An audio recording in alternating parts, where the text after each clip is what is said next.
What if Anakin Skywalker truly embraced the Chosen One prophecy? Hope you guys enjoy this story. It might go down a different path than you think, but I hope you enjoy, and let's get right into it.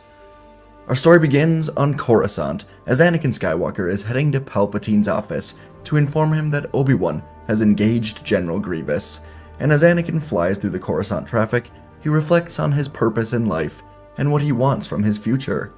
Ever since Anakin was brought to the temple and he began to learn the ways of the Force, he would have vague visions of the future, and in these visions, Anakin would see a burning Jedi temple, a galaxy suffering under terrible rule, and a hooded man sitting on a throne. Anakin always believed these visions to be about the Sith, and so, the more he grew, the more he began to embrace the prophecy of the Chosen One. He would kill the Sith and restore peace, no matter what it takes. The prophecy was a part of him, and it often threatened to consume him, so he wanted nothing more than to fulfill it. And in the recent years, Anakin has become more and more intent on bringing down the Sith, spending extra time training in the Force and in combat for when this day arrives. This extra training caused him to drift away from Padme a bit, but Anakin vowed that once there is peace, he will be with her all the time, raising their child. He must kill the Sith, though. It is his destiny. It is why he was born. Anakin wanted nothing more than to prove that he truly is the Chosen One. So as he entered Palpatine's office, and the Chancellor began to unravel the truth, Anakin could feel the need to be the Chosen One rising within him. Palpatine told Anakin that the Jedi were going to try and kill him soon, and that it is not Anakin's destiny to be a Jedi. Palpatine said that Anakin's nightmares about Padme dying could only be stopped by embracing the darkness. So Palpatine asked Anakin to join him, learn the ways of the Sith. But there was one big issue here for Palpatine. Anakin spent years thinking of bringing down the Sith, convincing himself that the Sith were the root of all of his problems. So when Anakin began to have these nightmares of Padme, he convinced himself that the best way to save her was to bring down the Sith once and for all. Once he does that, he can focus on saving his wife. So as Palpatine stared at Anakin, he could see a fire burning in his eyes, and instead of putting away his lightsaber, Anakin lunged forward. Palpatine moved away, but Anakin cut deep into his shoulder as he ignited his red blade. Palpatine told Anakin this was a mistake. If he does this, everything he loves will die. But Anakin screamed that he was a liar and ran at him again, Palpatine's shoulder searing with pain. The two clashed blades, moving through the office as Palpatine was trying to stay with him, but still, his right shoulder was causing him crazy pain. He tried to use this pain to fuel his attacks, but Anakin had him backing up now. Sidious was honestly taken aback by how strong Anakin has become. For years, he watched Anakin grow, but as Anakin fought Sidious today, he was more focused than ever before, even more so than he was against Dooku. Because this was the culmination of everything for Anakin. He blamed everything on the Sith. Qui-Gon dying? The Sith. Padme assassination attempts? The Sith. The war itself? The Sith. Everything that brought him pain came from the Sith, and Anakin vowed now to fulfill this prophecy and end them once and for all.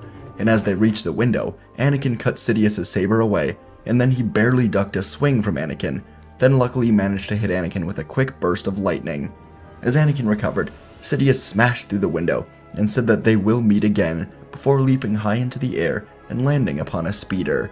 And Anakin watched Palpatine escape, the wind flowing through his robes and hair as he stared at the Sith Lord. He would find him, and he would destroy him.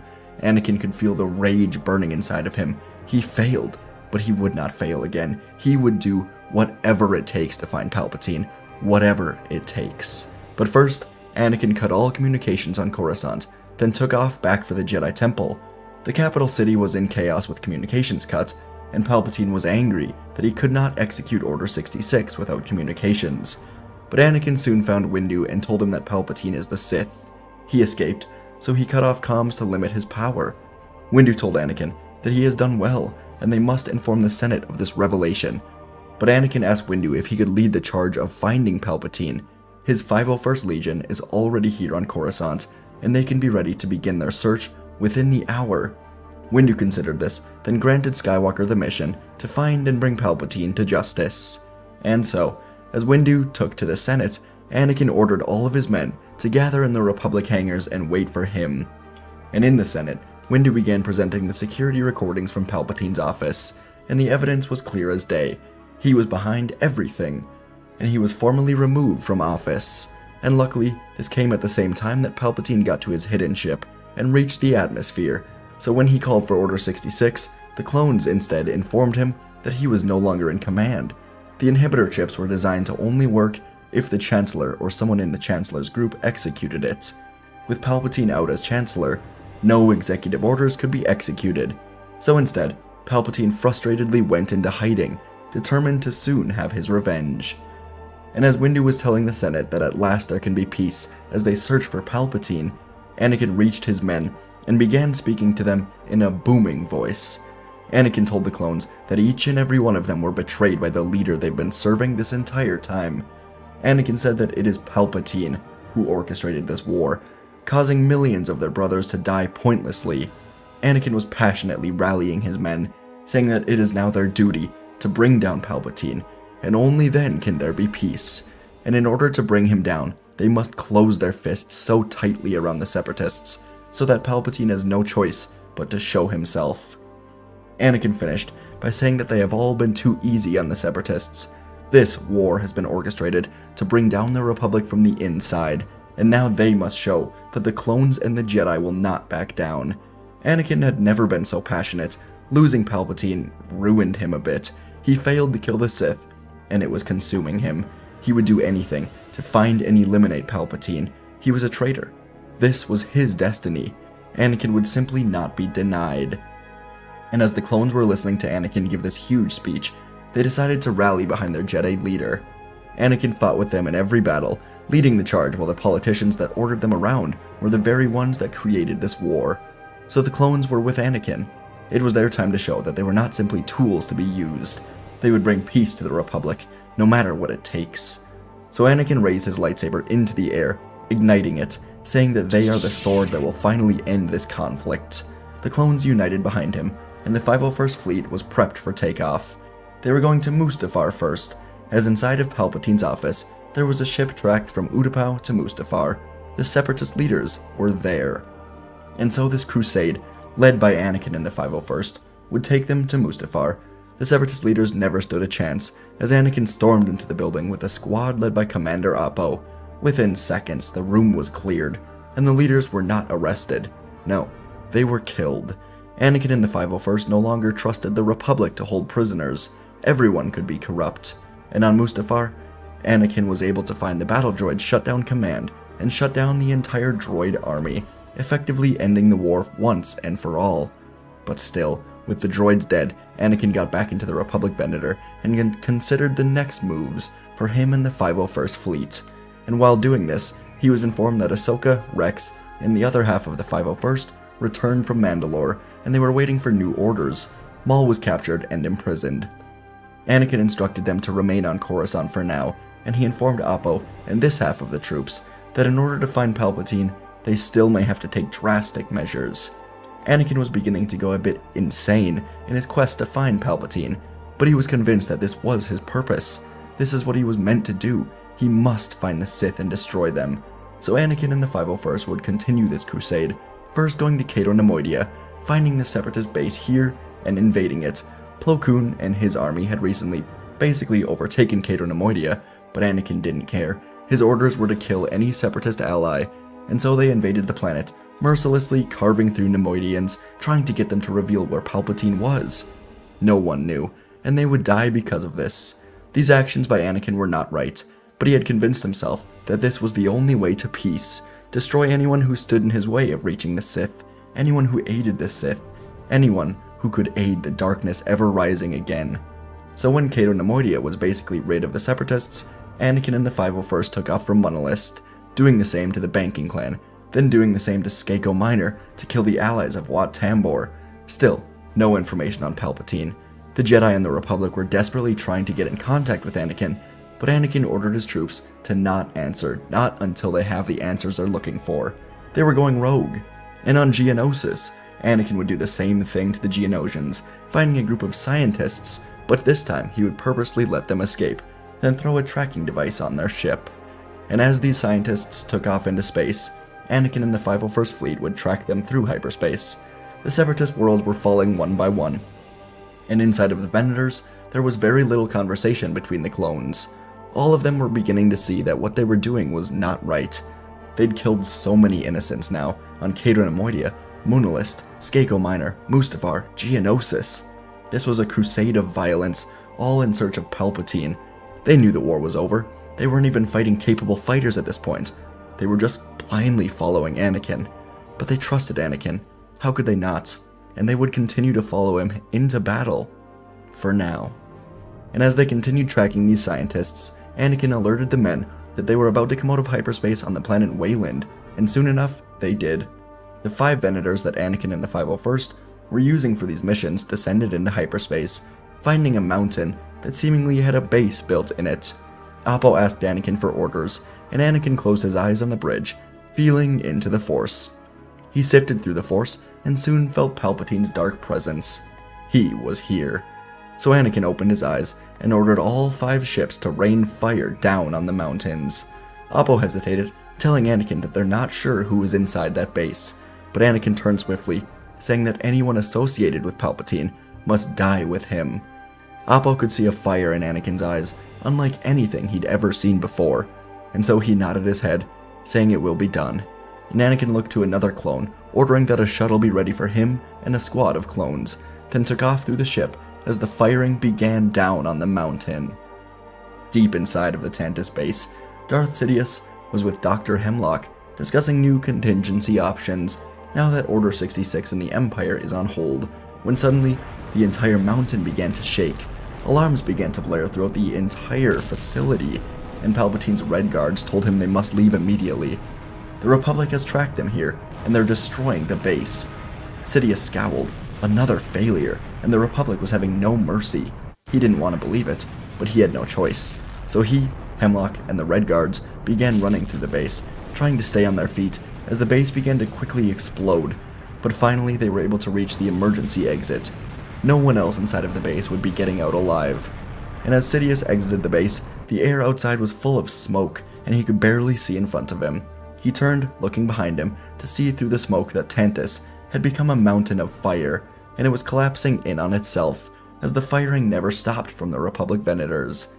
And as Sidious turned to go into the forest and find a hidden ship, a blue lightsaber lit up deep inside the smoke, illuminating the face of Anakin Skywalker. And from behind Anakin, an elite group of 501st clones ran from the smoke, firing now at Hemlock and the Red Guards. Sidious blasted lightning at Anakin, but it was caught with his saber. Then he leapt into the air, slamming his fist into the ground as he landed. Sidious went flying into a tree, but as he was getting back up, his breath was suddenly caught in his throat. Anakin was choking him, lifting him into the air, and as Sidious tried to blast more lightning, his hands were cut off. Sidious gasped in horror, as Anakin then plunged his saber through his heart, killing the Sith Lord. Anakin flung his body into the mountain fire, then turned swiftly to get back to his ship. The power that was coursing through his veins was unlike anything ever before. He could do anything. Finally, he'd brought peace, but still he wanted more. He needed more. And although Anakin had killed the Sith and, in his mind, done what was necessary for peace for now in the galaxy, everyone around him was starting to see the cracks in his plan. Once back in the ship, Anakin was alerted to a HoloNet broadcast from the Senate, and he turned it on to see Obi-Wan Kenobi and Padme Amidala speaking to the Republic. The headline on the screen read, "Republic Senators and Jedi respond to the massacre of innocents by Anakin Skywalker," and Anakin couldn't believe it. Since leaving Coruscant, Anakin avoided all communication with the Jedi and went rogue, going from planet to planet, doing what was necessary to ensure that this darkness, this separatist threat did not rise again. And now he was being painted as the bad guy? Padme and Obi-Wan said that Anakin is not acting as a member of the Republic, but rather he's acting on his own personal crusade, and they are doing everything in their power to find him. Anakin could feel something rising inside of him, a darkness, born of anger, betrayal, rage. He closed his eyes and considered his options. Within days, he'd become a true war criminal to the Republic. He was just doing what no one else was able to do. And Anakin ignited his lightsaber, began slashing through the control panels with heavy swings, screaming with rage. All he wanted to do was fulfill this prophecy that everyone has been giving him since he was discovered. But now, as Anakin fell to his knees, perhaps he saw the real truth of everything. It is not only the Sith who are a danger to this galaxy. No, the Senators and the Jedi also participate in this. They allow the darkness to rise up. They don't do enough to stop it. And Anakin realized now that in order to truly fulfill the prophecy of the Chosen One, perhaps a new leader of the galaxy must take over the Republic. And so, Anakin was going to prepare his troops for an attack on Coruscant itself. But the clones would not be siding with Anakin. Down on the surface of Mount Tantus, Oppo and a squad of clones took a shuttle down to investigate the ruins. Oppo just had a strange feeling about all of this. There was more to this place than just Palpatine, and he had his suspicions that would be quickly confirmed, as Oppo and his squad would discover hundreds of clone troopers that were being kept here for experiments of some sort, and they were alive until Anakin ordered them to fire on the mountain. They could have saved these clones and still taken down Palpatine, but Anakin was blinded by his need for victory. And so, as Oppo looked around to the squad of clones behind him, they all came to an agreement.